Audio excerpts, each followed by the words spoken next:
guys, yan. So unboxing na tayo ng ating iPhone 15. So maglalagay na tayo ng accessories. Accessories naman. Tempered glass. Tempered glass. Yan, lalagay tayo ng tempered glass. Patch installment cleaning kinemero. Tapos ito. Tempered glass.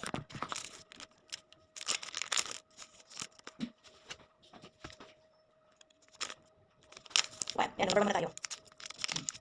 Tapos, wet. Punas muna natin. Yan. Tapos, number 2. Number 2. Yan, pang dry naman ito, dry.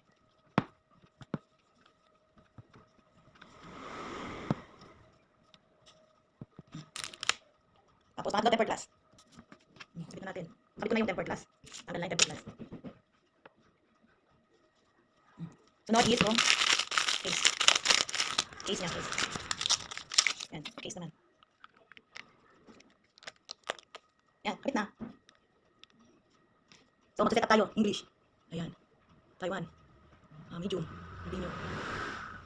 Set upin na. Ayan na siya. Taran. Let's go.